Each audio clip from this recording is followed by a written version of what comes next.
चाहिने कुरामा हाम्रो 1 सेकेन्ड पनि नजर जाँदैन।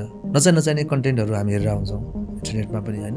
त्यस कारणले गर्दाखेरि अलिकति हामीले नेपाल प्रहरीले शिक्षामूलक सामग्रीहरू थुप्रै चाहिँ हाम्रो अफिसियल च्यानलहरूमा राखेको छ। एन्टी ड्रग्स क्याम्पेनको कुराहरू होस् या अन्य कुराहरू होस्, साइबर बुलिङका कुराहरूमा के हुनसक्छ त हामीलाई प्रब्लमहरू युथहरूलाई होइन। अनलाइन ठगीका कुराहरू छन् होइन, अनलाइन स्क्यामका कुराहरू छन्। सो यो सबै कुराको लागि त हामीले बी अवेयर है भनिरहेको छौँ त।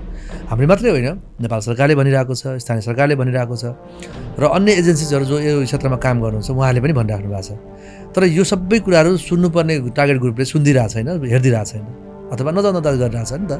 त्यस कारणले मेन कुरा त सम्बन्धित व्यक्तिहरूले यो ग्रुप टार्गेट ग्रुपले चाहिँ के गर्नु पऱ्यो भन्दाखेरि म कुनै पनि बेलामा ध्यान पुर्याएन भने साइबर बुलिङमा, साइबर अपराधमा या अनलाइन ठगीमा जेमा पनि पर्न सक्छु है। र यो कुरा चाहिँ म अवेर हुनुपर्छ भनेर फर्स्ट त ऊ आफै अवेर हुनु पऱ्यो होइन।